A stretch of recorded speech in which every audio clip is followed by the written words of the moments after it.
The 72-minute gap, what the breaches, the vendors, and the messaging are actually telling us. A Lens 4 blog by Sean Martin. I look at the intersection of business, technology, and messaging regularly through three lenses.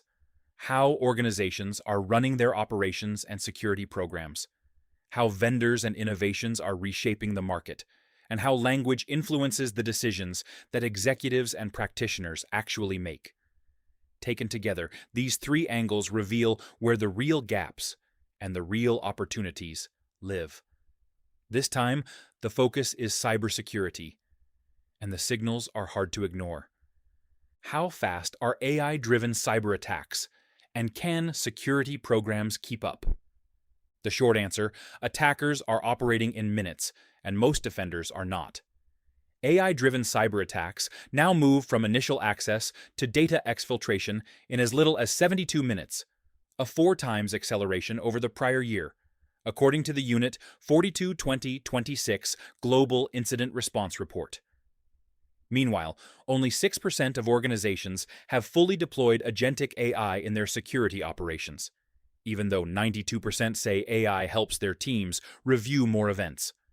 Reviewing events and responding at machine speed are fundamentally different capabilities. That gap is where breaches live. February 2026 proved it. Japan Airlines disclosed unauthorized access to customer data spanning back to July 2024. Wynn Resorts lost government-issued IDs to ransomware. ID Merit, a company trusted to verify identities, leaked 1 billion records. The University of Mississippi Medical Center had to close clinics and cancel procedures. Substack, Flickr, Crunchbase, and Malaysia Airlines all reported incidents in the same month.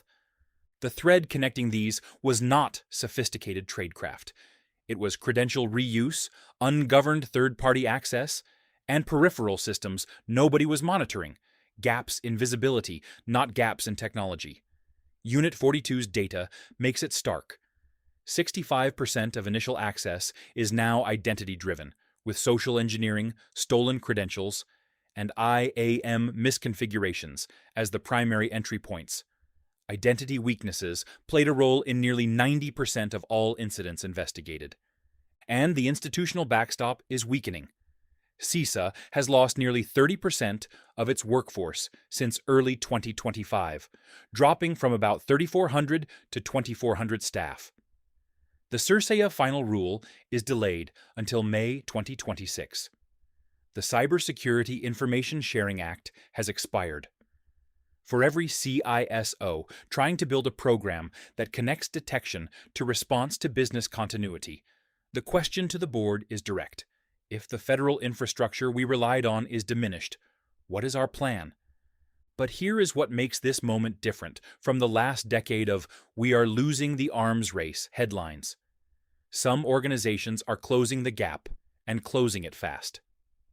In a recent conversation on the Redefining Cybersecurity podcast, industry analyst Richard Styanin, former Gartner VP and founder of IT Harvest, described a CISO at a large enterprise who has already eliminated the entire SOC team. Not downsized, eliminated, replaced by AI-driven SOC automation that triages 100% of alerts, builds cases, investigates threats, and executes containment 24/7 at machine speed for a fraction of the cost of a human-staffed operation. That is not a vendor pitch. It is an operational reality that changes the math for every security program still staffing a traditional SOC.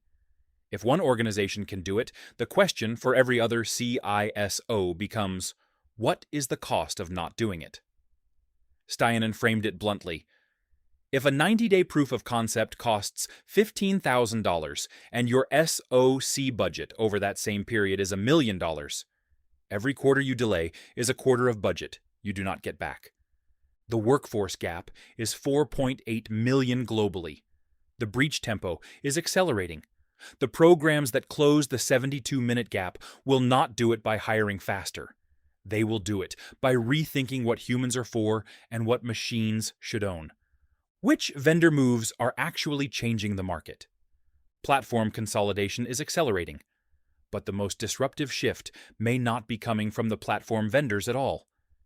Every major cybersecurity vendor is telling the same story. Consolidate with us, reduce complexity, get unified visibility. The question CISOs should be asking is whether the platform solves the operational problem they have today, or sells them a vision while their program struggles with basics. Palo Alto Networks posted $2.6 billion in Q2 revenue, but missed Q3 earnings guidance, with shares dropping 7% on integration costs from its $25 billion CyberArk acquisition. CrowdStrike told a different story: net new ARR, up 73% year over year, extending Falcon through a single-agent architecture with targeted acquisitions of Seraphic Security and SGNL that avoid heavy integration overhead.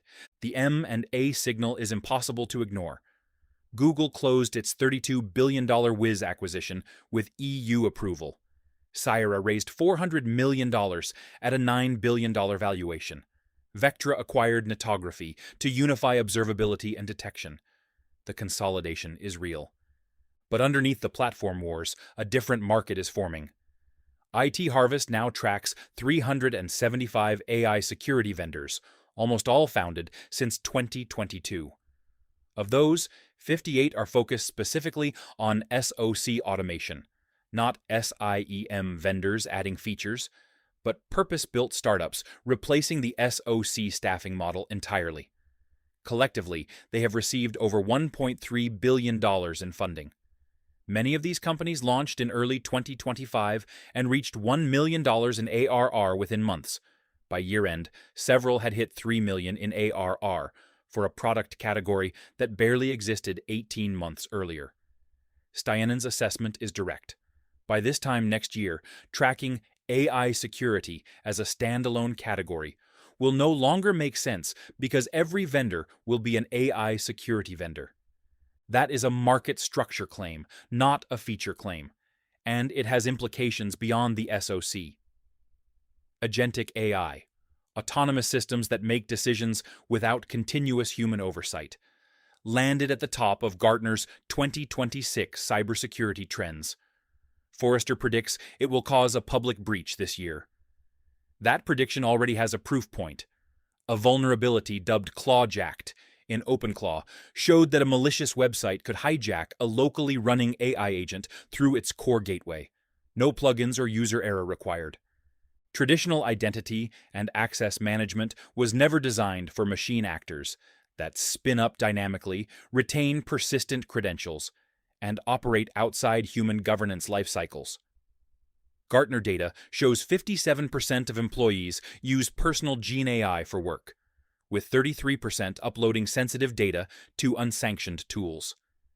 Enterprise Management Associates calls this the triple threat: agentic risk, identity governance deficits, and a visibility gap most organizations have not begun to address. The trust question is not abstract. As I explored with Stienen on the podcast, if SOC automation tools are consuming your logs, your alerts, and your environment data, how much of that is flowing through public models? His answer is that most serious vendors are running models locally or using privacy-preserving approaches like federated learning with fully homomorphic encryption, keeping data encrypted even during processing. The privacy infrastructure is maturing alongside the automation capability. But the question every CISO should be asking their vendors right now is, where does my data go, and who else can see it? How is the industry's own language getting in the way? When buzzwords replace operational specificity, organizations lose the ability to measure what matters. Resilience is the dominant frame across every major analyst report and vendor keynote right now. The World Economic Forum's 2026 Global Cybersecurity Outlook is built around it. Gartner's trends emphasize it. Forrester's predictions assume it. The shift from prevent everything to prepare for the inevitable is healthy, but resilience without definition becomes a permission structure for mediocrity. Resilience to what? Over what time frame? If recovery takes 3 days and the attacker moved in 72 minutes, that is not resilience. It is damage control. Ask the patients in Mississippi whose procedures were canceled. The bigger messaging problem may be the gap between what the technology can now do and how the industry talks about it. Stienen posted his SOC automation research on LinkedIn and described the response. Half the comments defaulted to, "But you need human in the loop," and "What about controls?" The conservative security reflexes that have defined the profession for decades. That instinct is understandable. It is also increasingly expensive. AI model intelligence is growing by roughly 10 times per year. The industry's language and its planning assumptions are still linear. When the conversation is about whether to trust an autonomous system, and the system is doubling in capability every few months, the risk calculus changes faster than most governance frameworks can accommodate. The board-CISO communication gap reinforces this. The IANS and Artico 2026 benchmark report found that 95% of CISOs deliver regular board updates, but only 30% of boards describe the relationship as strong and collaborative. Nearly half of directors say CISO reporting on evolving threats needs improvement. The World Economic Forum data reveals a parallel disconnect. CEOs rank fraud and phishing as their top concern, while CISOs rank ransomware. When the board and the security leader are telling different stories about primary risk, the budget gets pulled in multiple directions without a clear operational anchor. Meanwhile, the macro spending numbers keep climbing. $244 billion globally in 2026, up 13.3%. With managed services growing fastest at 11.1% because organizations cannot hire fast enough to run their own SOCs. Cyber insurers are demanding evidence of specific controls before issuing policies, becoming an unofficial compliance mechanism. And in an industry spending $250 billion this year, the hardest question is not whether we have enough technology. It is whether we are honest about the gap between the story we tell and the outcomes we deliver. The language matters because it shapes what gets funded and what gets measured. When a vendor says, "platform," a buyer should hear, "consolidate everything with me." When an analyst says, "resilience," a CISO should ask, "resilient enough to do what? In the first 72 minutes?" When a security leader says, "we need human in the loop," press. For which decisions, at what speed, and at what cost.